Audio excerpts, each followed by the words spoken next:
तो दोस्तों, एक और नया दिन और मैं बलजीत परमार हाजिर हूँ एक नई कहानी, एक नया किस्सा लेकर। पिछले कुछ दिनों से आप यूसुफ बचकाना के बड़े बड़े खुलासे सुनते आ रहे हैं। उसी कड़ी को जारी रखते हुए आज के दिन यूसुफ बचकाना का एक और बहुत बड़ा खुलासा है। यूसुफ बचकाना का कहना है कि जब इन्होंने ऑपरेशन कराची जो भारत सरकार ने छोटा राजन गैंग के साथ मिलके जो 3 बार कोशिश की कराची जाने की, उनमें से एक ऑपरेशन में खुद यूसुफ बचकाना भी कराची में था और उसमें उसकी जो पूरी डिटेल है उसकी बहुत बार टीवी पे, बुक्स में, मैगजीन में, अखबारों में काफ़ी डिटेल आती रही है। लेकिन जो काफ़ी सारी नई बातें यूसुफ बचकाना ने बताई हैं, उसका मुझे कुछ कंफर्मेशन अभी हमारी एजेंसी से, द सोर्सेज से करना है। उसका एक सेपरेट एक एपिसोड बनाएंगे कल के लिए या परसों के लिए। लेकिन आज जो यूसुफ बचकाना का सबसे बड़ा खुलासा है वो ये है कि वहाँ पे जब दाऊद को हमारे लोगों ने, जो पूरा वेल इक्विप्ड थे, इनके पास अच्छे हथियार थे, टेलीस्कोपिक जो आई साइट थी इनके पास, जिनको दूरबीन कहते हैं, उसके थ्रू जब देखा गया तो दाऊद का हुलिया बहुत सारा बदला हुआ था। वो मे बी वो दूरबीन में ऐसा लगता हो, लेकिन वो सब डिटेल आपको कल या परसों बताएंगे। लेकिन वो पूरे ऑपरेशन में जो ऑपरेशन फेल हो गया, उन दिनों में जो बड़ा खुलासा बचकाना ने किया है ये है कि जब उसामा बिन लादेन को पाकिस्तान में अमेरिका ने मार गिराया, उसके बाद कैसे उसको ढूंढने की कोशिश की जा रही थी कि कहाँ हो सकता है, तो पता चला कि वो टेम्परेरीली सऊदी अरेबिया में शिफ्ट हुआ। तो वो पूरा किस्सा क्या था, कैसे हुआ, और यूसुफ बचकाना का कहना है कि उसने अपने सोर्स से पता लगाया, जो वो अपने खुद अपनी आवाज़ में आपको बताएगा उस किस्से की पूरी कहानी। गुलबर्गा जेल के अंदर मेरे को धारवाड़ जेल से गुलबर्गा जेल ट्रांसफ़र किया गया। वहाँ पे छोटा शकील के 11 आदमी थे जो एक लॉयर को मारने के लिए आए थे, समझे। उन लोग अरेस्ट हो गए, मार तो नहीं पाए लेकिन अरेस्ट हो गए। गुलबर्गा जेल के अंदर मुझे उन लोगों के साथ में ही डाला गया, समझे, छोटा शकील के आदमियों के साथ में। उधर लोग ने क्या किए, छोटा शकील को फ़ोन लगाया कि बोले यूसुफ बचकाना इधर आया है गुलबर्गा जेल में, अकेला है और हमारे सेल के बाजू में, भाई आप हुक्म करेंगे तो हम उसको मार देंगे। तो छोटा शकील ने क्या बोला कि यूसुफ से मेरी बात कराओ, समझे, बात करने के बाद में तुम लोग को बताता हूँ क्या करने का है। ये 2011 की बात कर रहा हूँ मैं, गुलबर्गा जेल की। 2010-11, हाँ, जनवरी की बात है ये, ठीक है। तो छोटा शकील ने, उसके आदमी ने फ़ोन ला के दिया, बोले हाजी साहब तुमसे बात करना चाहते हैं। बोला कौन हाजी? बोले छोटा शकील। तो मैं क्या बात करूँ रे? बोले बात कर लेंगे तो अच्छा रहेगा। तो मैं बात किया, अस्सलाम वालेकुम रहमतुल्लाहि बरकातहू, समझिए। तो बोले यूसुफ शकील बात कर रहा हूँ। बोला हाँ बोलो हाजी साहब, खैरियत? क्योंकि पहले जान पहचान तो थी हमारी, समझे। राजन कंपनी बाद में डिस्प्यूट हो गया हम लोग का। तो उसने बोला है कि बेटा तू अपना मुसलमान हो के अपना मुसलमान लोग को ही मार रहा है बेटा तू। बोला भाई ये सब बातें जानने दो, मुद्दे पे आओ, आप क्या बोलना चाहते हैं मेरे को बोलो। अब मुसलमान हिंदू मुसलमान की बात करेंगे तो फिर मेरे को पठान कंपनी पे आना पड़ेगा, समझे, समझे ना, कि तुम लोग में भी मुसलमान को मार के ही ऊपर तक के चढ़े हो, समझे। तो ये सब बात हुई, तो उधर कट कर दिया, हंसने लगा। फिर घंटों मेरी बात हुई, उसने मेरे को ऑफ़र दिया कि यूसुफ तू मेरे बैनर पे काम कर, समझे, तेरे को क्या चाहिए, कौन सी कंट्री चाहिए, समझे, तेरे को कितना पैसा चाहिए, जो कंट्री तू चूज़ करेगा वो कंट्री, और जितना पैसा तू बोलेगा उतना पैसा देंगे, तू हमारे बैनर पे काम कर, हम लोग तेरे को छुड़ाते हैं। ये 2011 की बात, समझे। तो मैंने बोला कि हाजी साहब अभी तो मैं अंदर हूँ और इतनी जल्दी कोई डिसीज़न नहीं ले सकता है, आप भी जानते हैं, समझे। ये सब बात हुई, रोज उसकी मेरी बात होने लगी, कम से कम 1 महीना कंटिन्यू, हंसी मजाक, पुरानी बातों को लेके, पुरानी यादों को लेके बात उसमें होने लगी, छोटा शकील की मेरी। अच्छा, ये बात मैंने छोटा राजन को इमीडिएट बता दिया कि छोटा शकील की मेरी बात हुई है। अच्छा, आप इकबाल कास्कर की फायरिंग पे आते हैं। इकबाल कास्कर की फायरिंग क्यों हुई, यही लाइन से ये एक से एक कड़ी जुड़ी हुई। अब मैं छोटा शकील से बात किया, मैंने छोटा राजन को ईमानदारी से बता दिया कि छोटा शकील की मेरी बातचीत हुई है। छोटा शकील मेरे को ऐसा ऑफर दिया कि कितना पैसा चाहिए, कौन सी कंट्री चाहिए, हम लोग तेरे को देते हैं, तो हमारे बैनर पे काम कर, ठीक है। तो उसने छोटा राजन ने मेरे को बोला कि तू उससे बात करते रहे, समझे, और जो नंबर से बात करेगा वो नंबर मेरे को दे देना। अच्छा, ये बात मेरे को क्यों बोला छोटा राजन ने, अब ये बताता हूँ मैं कि छोटा शकील से बात करते रहे। क्योंकि उस टाइम पे छोटा राजन ये अब्टाबाद में ऑपरेशन अब्टाबाद हो गया, ये उसामा बिन लादेन को अमेरिका ने मार दी। वहाँ से कुछ दिन के लिए छोटा दाऊद को वहाँ से निकलना पड़ा पाकिस्तान से। उसका लोकेशन नहीं मिल रहा था, आपको याद होगा, आपने इस पे एपिसोड भी बना चुके हैं शायद। तो इसका लोकेशन नहीं मिल रहा था, इसके लिए छोटा राजन ने बोला उससे बात करते रहे, समझे। जब मेरी बातचीत होने के बाद में, मेरी फ़ोन रिकॉर्ड होने के बाद भी उसका दाऊद का लोकेशन और छोटा शकील का लोकेशन नहीं मिल रहा था। इस लोकेशन ढूंढने के लिए ना, समझे, हकीकत बता रहा हूँ मैं, इकबाल कास्कर के पर फायरिंग की गई, ना कि उसको जान से मारने का ऑर्डर था, खाली फायरिंग करने का ऑर्डर था उसके ऊपर। वो ड्राइवर गलती से मर गया, समझे। वो क्लिप भी तुम देखें, वो सब वो इकबाल कास्कर और वो बात कर रहे हैं, वो बहुत पहले की क्लिप की है, समझे। लेकिन ये मर्डर की वजह उसका दाऊद का लोकेशन। अरे मैं बोला मेरे को बताते तो मैं ये कास्कर के ऊपर, इकबाल कास्कर के ऊपर फायरिंग कराने के बजाय तुम लोग मेरे को पूछते कि यूसुफ दाऊद किधर मिल सकता है, बता दे, तो मैं इंक्वायरी करके बता देता था। क्योंकि सऊदी अरब में मेरे कुछ खास दोस्त अरब थे, मक्का शरीफ में। मक्का के शेख के साथ में, समझे, सऊदी के शेख के साथ में दाऊद उसके घर में था उस टाइम पे। जब इन लोग अपनी रॉ एजेंसी दाऊद का लोकेशन ढूंढने में लगी हुई थी, तब मेरे को ये बात मालूम थी कि दाऊद मक्का शरीफ में शेख के घर में है,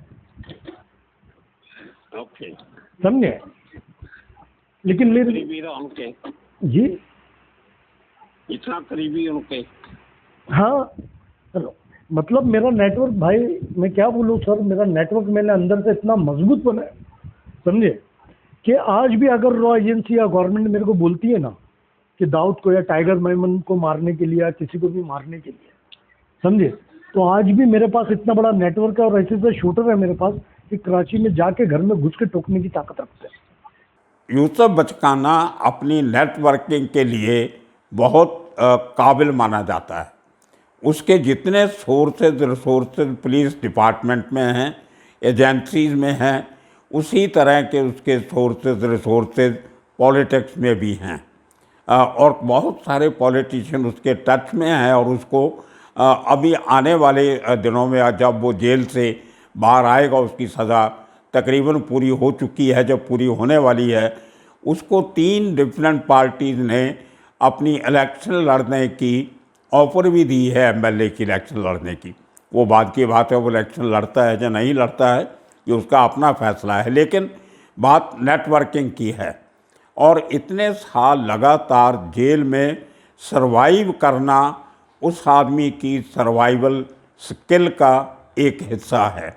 और उसी तरह उसके बहुत सारे पत्रकारों से नज़दीकी संबंध थे।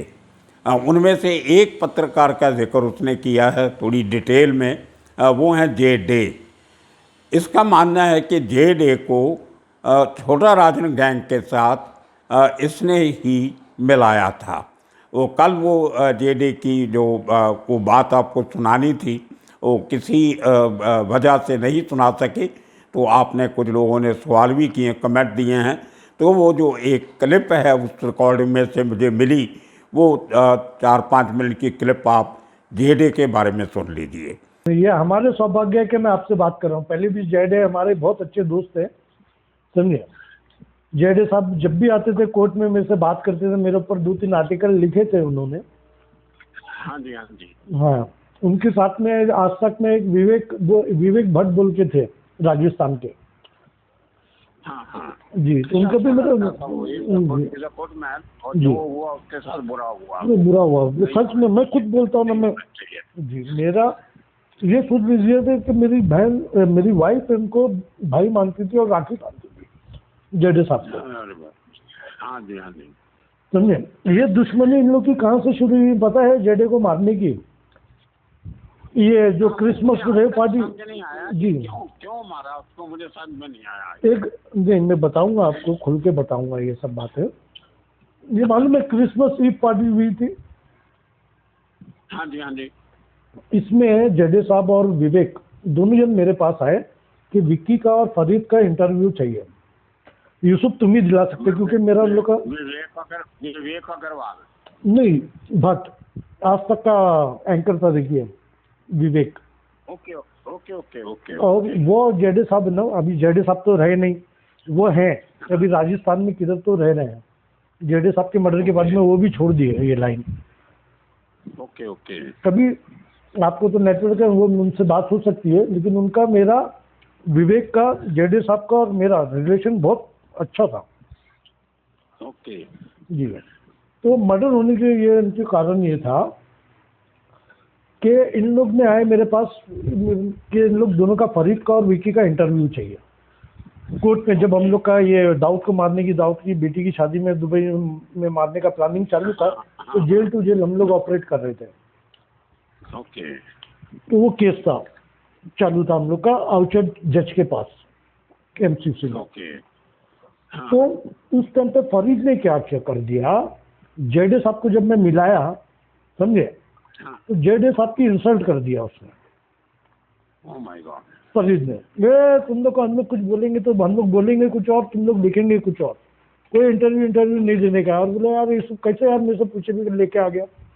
वो फरीद तू कैसी बात कर रहा है तू, समझे, मैं मेरे दोस्त को लेके आया हूँ, समझा, तो तेरे को देना है नहीं देना है, लेकिन कम से कम रिस्पेक्ट से तो बात कर। तो बिल्कुल ये बात हो गई। तो वहां से उनके दिल में, जेडे साहब के दिल में अनबन शुरू हुई। उसके बाद में एक आर्टिकल मेरे बारे में भी लिखे उन्होंने मेरे को चेन स्नेचर बना दिया। अच्छा। जबकि मैंने जिंदगी में कभी चोरी चकारी डकैती कभी किया नहीं हूँ। साहब पुलिस ने डाल दी है डकैती वकैती 399 वगैरह डाल दिए, तो वो पुलिस का लुकआउट है, मेरा लुकआउट नहीं है। बिल्कुल। वहां से जेडे साहब ने छोटा राजन कंपनी के बारे में उल्टा सीधा लिखने शुरू किया, समझे। ओके। ये सब वहां से दुश्मनी शुरू हुई। अब छोटा राजन के बारे में 2-3 बार मुंहमारी भी हो गई, मेरे तक के भी कान में बात आई, मैंने भी 1-2 बार बोला जेडे भाई बोला भाई ऐसा आप लिख रहे हैं, गलत है भाई, बोला क्यों लिख रहे हो आप, समझे। हम लोग ने जो छोटा राजन कंपनी जो की है वो देश के लिए की है। आज मैं एक मुसलमान हूँ, कट्टर मुसलमान हूँ, लेकिन मैंने ऑपरेशन कराची ले लो आप, मेरा दिलशाद मिर्जा बेग ले लो, समझे, 93 ब्लास्ट वाले लोग को देख लो, दाऊद का पूरा फाउंडेशन मैंने तोड़ के रख दिया था अकेले ने। 1 महीने में 33 मर्डर किया था मैंने। और अब देखिए जो सबसे बड़ा खुलासा आज के इस एपिसोड में उसने किया है। इस एपिसोड में उसने वो बात कही है जो बहुत कम लोग कहते हैं, जो कहने की हिम्मत रखते हैं।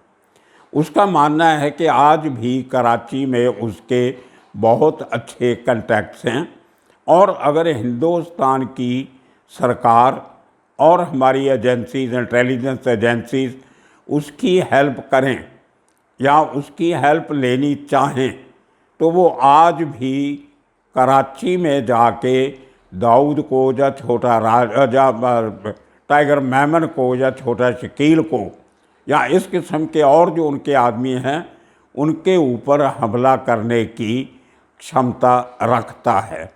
उसका कहना है कि उसके पास सोर्सेज हैं, वहाँ पे कॉन्टैक्ट्स हैं और उसको लॉजिस्टिक सपोर्ट भी मिल सकती है। हालांकि इसके पहले हमारी एजेंसीज के 3-4 बार ऑपरेशन जो थे, ऑपरेशन कराची, वो फ्लॉप हुए।